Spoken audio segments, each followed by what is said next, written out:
How can fundraisers lead up to the president and CEO? Hi, I'm Bill Stanczykiewicz. This is the first day from the Fundraising School, and I'm joined today by Eric Richards. He's the president and CEO of Cancer Support Community of Central Indiana. And before he had this position, Eric was the lead fundraiser for another nonprofit. So he has sat in the lead fundraising chair. He now sits in the CEO chair. And Eric, as we train for the Fundraising School, 6,000 people around the world every year, one of the questions we often hear from fundraisers is, how do I lead up to my boss? How do I get my president and CEO more engaged in fundraising? How can I get more information from the president and CEO in advance so things aren't just plopped on my desk? You've sat in both chairs.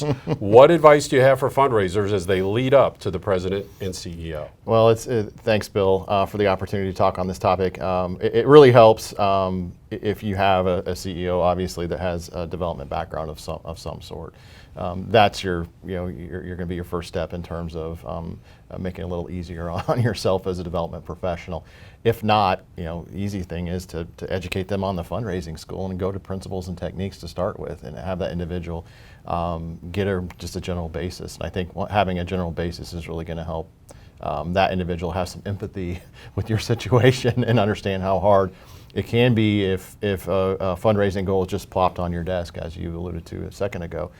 Because it sets up a situation where it's probably not going to be a win-win, and expectations aren't going to be met. CEO's not going to be happy, the development professional's not going to be happy, the board's not going to be happy, and so you have this this conundrum created. And so what I've done in my career is really just made myself walk into the CEO's office and fill them in on what I'm doing, on information. Include those individuals in meetings. Hey, boss, I have a meeting down with blank at the blank foundation. I think it'd be really great for you to come down with me and talk a little bit about, from your perspective. It's one thing for me to provide my perspective to the program officer, but I think hearing from the CEO might be really fruitful. So just make yourself available. That would be my biggest advice for people. Go into that office on a consistent basis, talk about what you're doing, and include them in your meetings. Eric, that advice is supported by the academic research. Social influence theory talks about how do we lead up? What types of power and influence do we have when we lead up? And there are three types of power. One is our information, one is our expertise, and one is called refer, meaning we're an example, meaning we're not trying to be right. It's not about us. We're thinking about the well-being of the organization as we're making these types of communications. So what type of information would you have as a fundraiser that you think maybe the CEO doesn't have, that our audience can think, oh yeah, I have similar types of information when I lead up? Well, I think it goes back to information that you get from a lot of the classes in the fundraising school, and principles and techniques in particular, and that is and Giving USA, the annual report every year, I think would be another great resource to bring forth to your director or CEO, and that is just general information on why people give and how our mission, our case, fits within why people give, and how we can really connect the dots that way would be one way that I would certainly go about that. So we have information about donors, we have information about fundraising, and of course with expertise, we have information about techniques. And when it comes to techniques, what's the best place to bring the CEO in? So we teach a 14-step fundraising cycle. Does the CEO need to be in all 14 steps, or do we really need to kind of pick and choose and tailor which step at which time we bring in the CEO? What has your experience been, and what advice do you have? So really it depends on the situation. If the CEO has zero fundraising experience, I don't see how all 14 steps could hurt the situation. If they do have a little bit, they have other, as I know now, they have other priorities during their day. And if you're a small organization, you own a building, it's the headaches that go along with the building maintenance or managing your board of directors. Right. Those are the program side of things, and so that individual's not going to have time to go through all 14 steps. So really tailoring in a way that gets them the information they need, but it's not a burden to the director. And so helping them know their right spot. For example, we provide training to deans in higher education across the country. And when you think about our folks who are deans, very smart folks, they've done primary research to discover new knowledge. They've developed skills in higher education administration.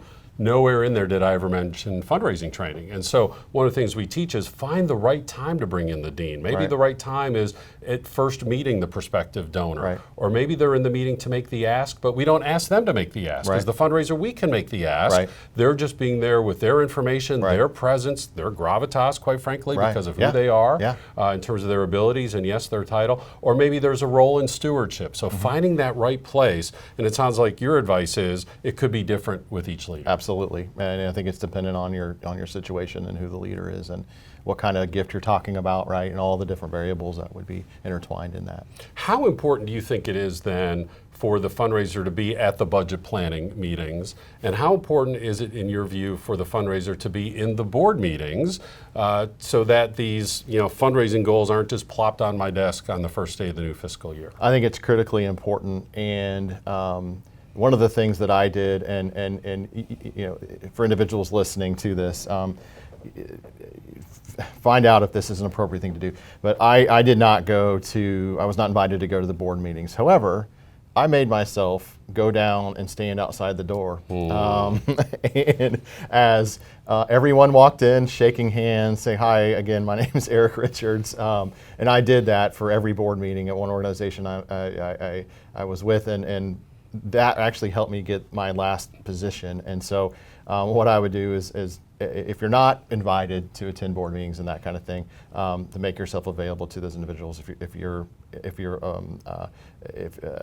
that's appropriate. But what I would say is yes, include the fundraiser in board meetings, include the fundraiser at the table for budget setting. It's critical that individual has buy-in into what your annual goals are, because he or she, depending on obviously background, experience, length with organization and so forth, is going to have a pretty good perspective of what is really accomplishable from an organizational perspective, and then you're setting yourselves up for a win-win rather than a likely lose-lose when it's just handed to that individual. Yeah, and Eric, I would fully resonate with that in my own professional career. Before coming to the Lilly Family School of Philanthropy and the Fundraising School, I served for 17 years as president and CEO of a statewide nonprofit organization, and I could not imagine how we could set our agency budget without the fundraising team in the room. We could challenge them. Hey guys, we can stretch a little bit. We're not staying status quo here, but we also don't want rose-colored glasses, and you can help us with the budget setting process for the agency. And then similarly, the fundraising folks know where the budget lands and how that lands with their current donors and their prospective donor list. Same thing with the board meetings. I always insisted on having our senior leadership team at the board meetings. And I would suggest if you're a CEO, if you're a board member, and maybe you have some hesitancy around that, give it a try and see what happens. And certainly if there are sensitive personnel issues or legal issues, you can go into executive session, you can ask the fundraiser and the other senior leaders to depart from the room. But again, we want people to have maximum information if they're going to go fundraise for us successfully. Absolutely.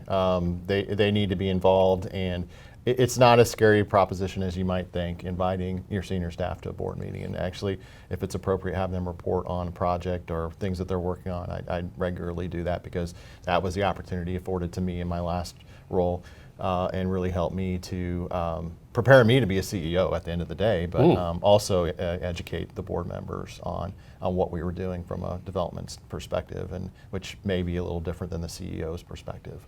So again, when we talk about leading up and the influence that we have as fundraisers leading up to the president and CEO, and when possible the board of directors, we have that information power, we have that expertise power, and then lastly is the referent power. And Eric, I've always thought this is one that fundraisers should really understand, because when we fundraise, this practice is never about us personally. We're fundraising for the cause. We're fundraising for the nonprofit. We're fundraising for the people we serve or the cause that we serve. It would seem to me that fundraisers should really be able to tap into that referent ability and say, this isn't about me being right, boss. This is about the well-being of the nonprofit. What have you seen in your career, and what advice do you have for us? Yeah, that's what at the end of the day, it's what we get out of bed every day to do, and that is to help further the mission of the organization and help continue to try to meet whatever vision that you have in front of you. as a fundraiser, and it's never about you. You may get excited and feel your blood moving if you get that big gift or you get to open the door to this someone that you've been working on, and I still get that. I mean, every single day I've got a big deal that I'm working on right now, and it just provides that there's a lot of excitement, and that's okay. From a to feel that, but at the end of the day, it's to drive forward our mission, and in our case, and that's really to ensure no one faces cancer alone in Central Indiana. But I'd say it's critical, and if you don't have that, then I think you need to kind of take a step back and understand why you're doing what you're doing, and maybe think about how you can really get feel that and have a heart for what you're trying to accomplish. And because of that heart, because of that passion that you have for your cause, that same perspective can help you lead up to your president and CEO. We're not saying this is a magic wand. The boss can still say no. I always say, the dean has yet to see the wisdom of all of my recommendations. I'm still working on the ones he's declined, right? Yeah. That's part of the deal, but we're giving ourselves the best chance to be successful. And it's because of this angst that we hear from fundraisers is that at the fundraising school, we've created the Certificate in Fundraising Leadership. This goes alongside our Certificate in Fundraising Management, but this new certificate has 4 new courses. First of all, Understanding Philanthropy. Our founder, Dr. Henry Rosso,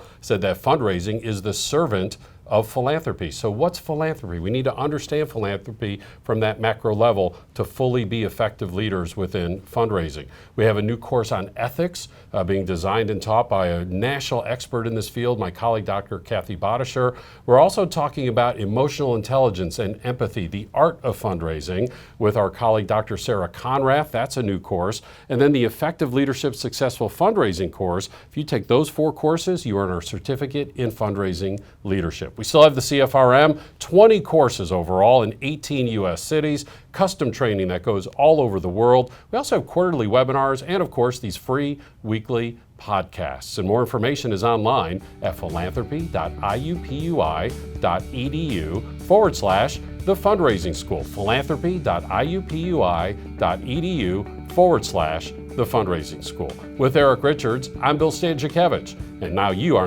more informed on this first day from the fundraising school.